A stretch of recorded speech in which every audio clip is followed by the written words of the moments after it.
말씀 우리 요한계시록 21장 9절에서 21절입니다. 요한계시록 21장 9절에서 21절까지 말씀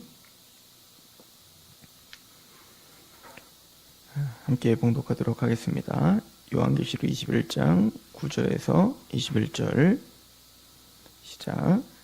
일곱 대접을 가지고 마지막 일곱 재앙을 담은 일곱 천사 중 하나가 나와서 내게 말하여 이르되 이리 오라. 내가 신부 곧 어린 양의 아내를 내게 보이리라 하고 성령으로 나를 데리고 크고 높은 산으로 올라가 하나님께로부터 하늘에서 내려오는 거룩한 성 예루살렘을 보이니 하나님의 영광이 있어 그 성의 빛이 지극히 귀한 보석 같고 벽옥과 수정같이 맑더라.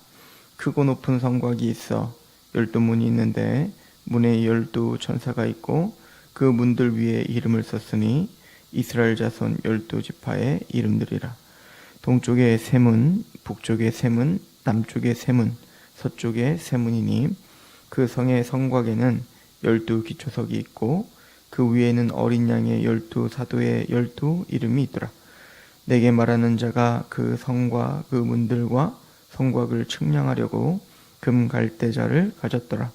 그 성은 네모가 반듯하여 길이와 너비가 같은지라. 그 갈대자로 그 성을 측량하니 12,000 스타디온이요 길이와 너비가 높이가 같더라. 그 성곽을 측량함에 144규빗이니 사람의 측량 곧 천사의 측량이라. 그 성곽은 벽옥으로 쌓였고 그 성은 정금인데 맑은 유리 같더라. 그 성의 성곽의 기초는 각생 보석으로 꾸몄는데 첫째 기초석은 벽옥이요 둘째는 남보석이요 셋째는 옥수요 넷째는 녹보석이요 다섯째는 홍만호요 여섯째는 홍보석이요 일곱째는 황옥이요 여덟째는 노곡이요 아홉째는 다망옥이요 열째는 비취옥이요 열한째는 청옥이요 열두째는 자수정이라.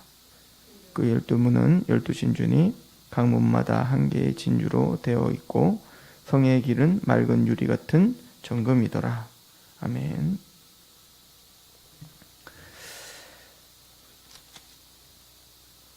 새 예루살렘에 대한 이야기가 오늘 기록되어 있습니다.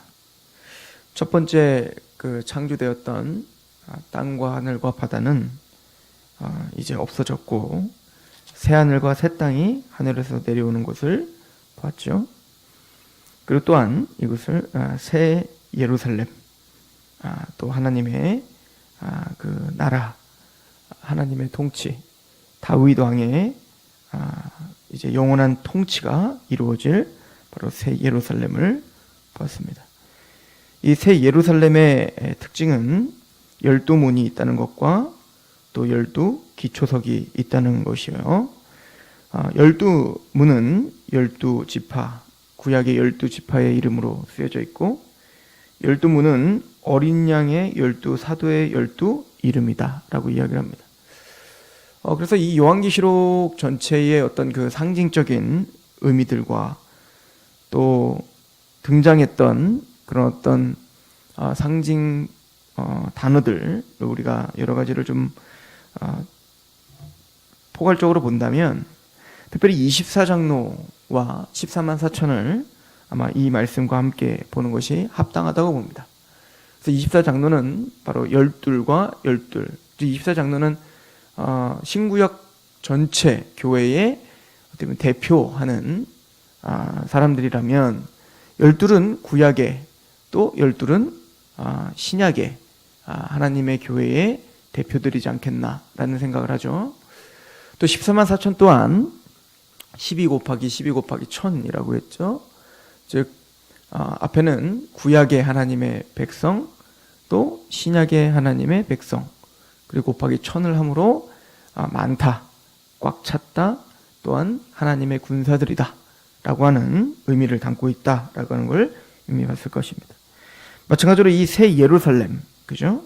이 하나님의 도성은 바로 12지파의 이름과 12 기초석의 이름으로 되어 있다는 것은 바로 이 새 예루살렘이 바로 하나님의 나라고, 그 하나님의 나라가 바로 하나님의 신구약의 백성들로 채워진, 또 상징되는, 또 하나님의 백성들의 거룩한 나라, 하나님의 통치를 받는 거룩한 나라임을 보여주고 있죠. 그래서 우리가 이 땅을 살면서도 우리가 고백하는 것은 너희는 거룩한 나라요, 택함 받은 족속이요, 왕 같은 제사장이라 라고 말하죠. 또 우리가 바로 교회고 하나님의 성전이라 이야기를 하고 있는 것을 우리는 봅니다. 또한 우리는 이 말씀들을 통해서 이 구약의 제사장, 대제사장의 그 에봇을 생각해 볼 수가 있죠. 이 대제사장은 바로 지성소까지 들어가는, 그래서 지성소에서 그 하나님의 임재 가운데 또 하나님 앞에 제사를 드리는 하나님의 와 깊은 교제를 나누는 대제사장이지 않겠습니까? 근데 우리의 대제사장이신 예수 그리스도께서 바로 십자가와 부활을 통해 온전한 제사를 이루셨죠. 그리고 우리를 꼭 대제사장의 그 보면 에봇에 12보석이 있는데, 그 12보석은 바로 12지파에 상징하는 보석들입니다. 즉 하나님은 이사야서에 있는 것처럼 하나님의 백성들을 보배롭고 존귀하게 여기시고, 또 보석처럼 귀하게 여기시는 것처럼 그 위에, 그 보석 위에 12지파의 이름이 새겨져 있죠. 그런 것처럼 이 12문과 이 12기초석, 또한 이 예루살렘이 12보석으로 되어 있더라. 성곽의 기초는 12보석으로 되어 있더라 라고 하는 이런 전체적인 어떤 그림들을 통해 바로 하나님의 백성들을 영화롭고 또 영광스럽게 또 그렇게 만드시며 또 그렇게 아름답게 보고 계시는 하나님의 은총과 은혜를 우리는 상고해 볼 수가 있습니다. 오늘 9절 말씀을 보면 7대접을 가지고 마지막 7재앙을 담은 7천사 중 하나가 나와서 내게 말하여 이르되 이리 오라, 내가 신부 곧 어린 양의 아내를 내게 보이리라 하고 성령으로 나를 데리고 크고 높은 산으로 올라가 하나님께로부터 하늘에서 내려오는 거룩한 성 예루살렘을 보이니. 그러니까 내가 신부 곧 어린 양의 아내, 이 신부 어린 양의 아내가 바로 이 예루살렘이다 라고 말을 하고 있죠. 우리가 알고 있듯이 신부 곧 어린 양의 아내는 누구죠? 바로 교회예요. 즉 하나님의 백성들입니다. 그래서 이 성 예루살렘이 바로 교회, 하나님의 백성들을 우리가 보여준다고 보는 거죠. 그럼 11절에 하나님의 영광이 있어 그의 성의 빛이 지극히 귀한 보석과 같고 벽옥과 수정과 같이 맑더라. 크고 높은 성곽이 있어 12문이 있는데 문에 12천사가 있고 그 문들 위에 이름을 썼으니 이스라엘 자손 12지파의 이름들이로라. 동쪽의 세 문, 북쪽의 세 문, 남쪽의 세 문, 서쪽의 세 문이니 그 성의 성곽에는 12기초가 있고 그 위에는 어린 양의 12 사도의 12 이름이 있더라. 동쪽의 세 문, 북쪽의 세 문, 남쪽의 세 문, 서쪽의 세 문, 이것도 다 구약에 이스라엘 백성들이 성막을 중심으로 해서 동서남북으로 세 지파씩 진을 치고 또 그렇게 행진했던 모습들을 볼 수 있죠. 그러니까 이스라엘 백성들의 광야 때의 출애굽의 사건이랄지 또 성막을 저어서 그 성막의 의미랄지 또 성막을 중심으로 12지파의 어떤 그 진지의 배치, 또 법궤의 의미, 이런 모든 것들, 또 대제사장의 에봇, 이런 모든 것들이 다 바로 이 새 예루살렘과 하나님의 나라, 또 예수 그리스도로 성취되는 구속의 완성, 이런 모든 것들을 예표하고 그리고 있었다라고 하는 것을 우리는 계시록을 통해서 이미 이 결말을 통해서 우리는 앞에 성경들을 좀 바라볼 수 있는 그 관점이 구속사적 관점, 하나님의 종말론적 관점을 우리는 배울 수가 있는 거죠. 즉 이 새 예루살렘은 사실은 이게 안상홍 증인회가 이 말씀을 좋아해요. 그래서 오라 내가 신부 곧 어린 양의 아내를 내게 보이리라. 이 어린 양의 아내를 그냥 밑도 끝도 없이 장길자다 이렇게 이야기를 하는 거 아니에요. 그러나 분명히 여기서 이 모든 지금 1장부터 계시록 전체 속에서 12장에 나오는 한 여자가 있고, 그 여자가 천정만국을 다스린 남자를 낳고, 그리고 그 여자는 바로 광야에서 고난을 당하며 예수 그리스도가 당했던 3년 6개월 동안 고난을 당하지만 이제 그런 모습들을 통해서 바로 교회를 보여주고 있다는 것을 이미 보았고요. 또 이 새 예루살렘은 음녀와 대적하고 있는, 이 음녀는 바로 세상을, 바벨론을 상징하는 하나의 표현이었던 것처럼 이 새 예루살렘, 이 신부고 어린 양의 아내는 바로 혼인잔치를 준비하고 있던 바로 하나님의 교회, 하나님의 백성들을 말하는 것이 성경적인 또 문맥적인 그렇게 하나님의 말씀에 합당하다, 이것을 우리는 볼 수가 있습니다. 그리고 21절을 보면 그 12문은 12진주니 각 문마다 한 개의 진주로 되어 있고 성의 길은 맑은 유리 같은 정금이더라. 그러니까 거룩하고 그리고 아름답고 또 하나님의 그 영광스러움을 닮은, 즉 하나님의 교회, 또 하나님의 백성들, 또 하나님의 나라를, 또 하나님의 거룩한 통치를 우리에게 보여주고 있는 것이죠. 우리 이사야서를 한번 보시고 마쳤으면 좋겠는데요. 이사야서 43장을 한번 보시겠습니다. 이사야서 43장 1절부터 보겠습니다. 야곱아, 너를 창조하신 여호와께서 지금 말씀하시느니라. 이스라엘아, 너를 지으신 이가 말씀하시느니라. 너는 두려워하지 말라. 내가 너를 구속하였고 내가 너를 지명하여 불렀나니 너는 내 것이라. 내가 물 가운데로 지날 때에 내가 너와 함께 할 것이라.